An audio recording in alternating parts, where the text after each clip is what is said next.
Hi, welcome to my channel, Our Computers Learning. Today's topic HTML JavaScript lesson number 20. So JavaScript ఇంకా డైనమిక్గా ఇంటరాక్టివ్గా ఎలా చేస్తుందో మనం నిన్నటి చాప్టర్లో నిన్నటి టాపిక్లో కంప్లీట్ చేసాము. అది నేను కింద డిస్క్రిప్షన్లో ఇచ్చాను. మీరు ఒకవేళ ట్రై చేయాలి అనుకుంటే మీరు ఈ ఎలిమెంట్ని పాజ్ చేసి రాసుకొని మీరంతలో మీరు ట్రై చేయొచ్చు. సో ఇప్పుడు మనం the HTML angle bracket script tag కోసం మాట్లాడుతున్నాం. యాంగిల్ బ్రాకెట్ స్క్రిప్ట్ ట్యాగ్ అనేది క్లయింట్ సైడ్ స్క్రిప్ట్ అంటే జావా స్క్రిప్ట్ని డిఫైన్ చేస్తుంది. యాంగిల్ బ్రాకెట్ స్క్రిప్ట్ ఎలిమెంట్కి స్క్రిప్ట్ స్టేట్మెంట్ అయినా లేదా ఎస్ఆర్సి అట్రిబ్యూట్తో ఎక్స్టర్నల్ స్క్రిప్ట్ ఫైల్ని పాయింట్ చేస్తుంది. కామన్గా జావా స్క్రిప్ట్ అనేది ఇమేజ్ని మ్యానిపులేట్ చేస్తుంది, అంటే హ్యాండిల్ చేస్తుంది లేదా కంట్రోల్ చేస్తుంది స్కిల్ఫుల్ మేనర్తో. వాలిడేషన్ నుంచి ఇంకా కంటెంట్ డైనమిక్ చేంజ్తో ఇమేజ్ మ్యానిపులేట్ అవుతుంది జావా స్క్రిప్ట్తో. హెచ్టిఎంఎల్ ఎలిమెంట్స్ సెలెక్ట్ చేయడానికి జావా స్క్రిప్ట్లో మనం కామన్గా document dot get element capital BY and capital ID closing brackets మెథడ్లో ఉంటుంది. కింద ఇచ్చిన జావా స్క్రిప్ట్ అంటే ఇప్పుడు నేను ఇక్కడ కింద ఇచ్చిన జావా స్క్రిప్ట్ ఉంది కదా, ఆ జావా స్క్రిప్ట్ ఎలిమెంట్ ఎగ్జాంపుల్లో కొటేషన్స్లో ఉన్న హలో జావా స్క్రిప్ట్ అనేది క్లిక్ చేసినందుకు మళ్ళీ పేజ్ టర్న్ అయింది.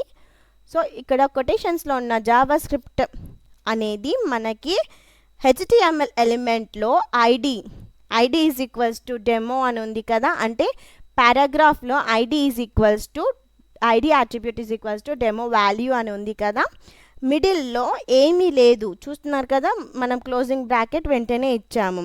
సో మనకి అవుట్పుట్లో మనం పారాగ్రాఫ్లో ఏమి ఇవ్వకున్నా కూడా మనకి అవుట్పుట్లో హలో జావా స్క్రిప్ట్ అని వస్తుంది మనకి అవుట్పుట్ అనేది.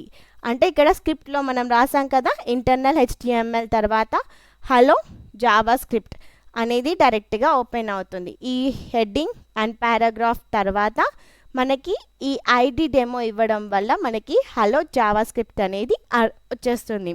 మీకు ఇంకా క్లియర్గా అర్థం కావాలంటే రేపటి నోట్ప్యాడ్ మిస్ కావద్దు. నెక్స్ట్ ఆ టేస్ట్ ఆఫ్ జావా స్క్రిప్ట్. మనకి ఇంట్రెస్ట్ అంటే ఇది చేస్తున్నప్పుడు మనం ఇంకా దీంట్లో క్రియేటివిటీగా చేయాలి అని అనిపిస్తుంది మనం జావా స్క్రిప్ట్ చేసేటప్పుడు. ఇక్కడ కొన్ని ఎగ్జాంపుల్స్ ఉన్నాయి జావా స్క్రిప్ట్ ఏమేమి చేస్తుందో నేను కొన్ని ఎగ్జాంపుల్స్ అనేది ఇచ్చాను. జావా స్క్రిప్ట్ అనేది హెచ్టిఎంఎల్ కంటెంట్ని చేంజ్ చేస్తుంది.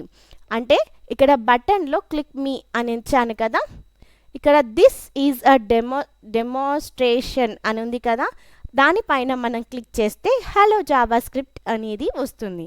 అంటే ఇక్కడ చిన్న కంటెంట్ని మనకి చేంజ్ చేసి హలో జావా స్క్రిప్ట్ అనేది వస్తుంది. ఆల్రెడీ ఇలాంటివి మనం చూసాము, నేను చిన్నగా స్టార్ట్ చేశాను కదా జావా స్క్రిప్ట్ అనేది. సో మీరు ఒకవేళ నా క్లాసెస్ చూసినట్టయితే మీకు జావా స్క్రిప్ట్ కోసం కొంచెమన్నా ఐడియా ఉంటుంది.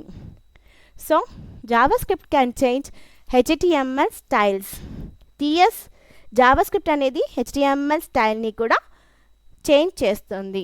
సో మనం దీనికి స్టైల్స్ని కూడా అంటే మనకి ఇప్పుడు Java script can change the style of an HTML element అని ఉంది కదా, దానికి మనకి ఎల్లో కలర్ మొత్తం ఇట్లా మార్క్ అయ్యి వస్తుంది.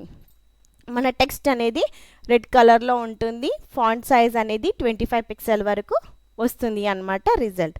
మీరు నోట్ప్యాడ్ మిస్ కాకపోతే మీకు అర్థమవుతుంది. రేపటి నోట్ప్యాడ్ మాత్రం అస్సలు మిస్ కావద్దు. జావా స్క్రిప్ట్ అనేది అట్రిబ్యూట్స్ని కూడా చేంజ్ చేస్తుంది.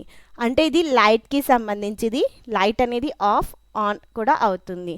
నా ప్రాజెక్ట్ మిస్ అయి ఉంటే నా ప్రాజెక్ట్లో ఉంటుంది బల్బ్ అనేది ఆన్ ఆఫ్ అయ్యి ఉంటుంది. అది ప్లేలిస్ట్లో అవర్స్ ప్రాజెక్ట్ అని ఉంది నా ఛానల్లో, లేకపోతే నేను ఇది డిస్క్రిప్షన్లో ఇచ్చేస్తాను. నాది ప్రాజెక్ట్ అని ఓపెన్ చేస్తే మీకు బల్బ్ అనేది ఆన్ ఆఫ్ ఎలా అవుతుందో మీకు తెలిసిపోతుంది. అది నేను జావా స్క్రిప్ట్ తోటే క్రియేట్ చేశాను. So the HTML angle bracket non script tag angle bracket non script tag అనేది ఒకవేళ మన స్క్రిప్ట్ పేజ్ యూజర్కి స్క్రిప్ట్ డిస్ప్లే అంటే సరిగ్గా రిజల్ట్ రాకపోతే వాళ్ళ బ్రౌజర్లో అప్పుడు ఆల్టర్నేటివ్ కంటెంట్ ప్రొవైడ్ చేస్తుంది. అంటే యాంగిల్ బ్రాకెట్ నో స్క్రిప్ట్ అనేది, లేదా కొన్ని బ్రౌజర్స్లో client side script JavaScript అనేది సపోర్ట్ చేయనప్పుడు యూజ్ అవుతుంది మనకి ఈ నాన్ స్క్రిప్ట్ అనేది.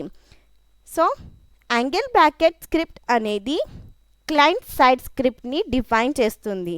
యాంగిల్ బ్రాకెట్ నో స్క్రిప్ట్ అనేది యూజర్స్కి క్లయింట్ సైడ్ స్క్రిప్ట్ సపోర్ట్ చేయకపోతే ఆల్టర్నేటివ్ కంటెంట్ అనేది డిఫైన్ చేస్తుంది.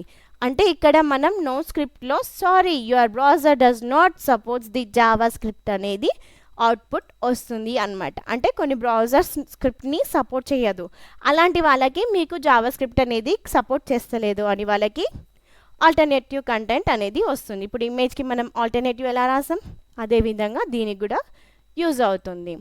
సో నెక్స్ట్ నోట్ ప్యాడ్ మాత్రం మీరు అస్సలు మిస్ కావద్దు. Don't miss it. Please do subscribe, like, share and comment. Thank you.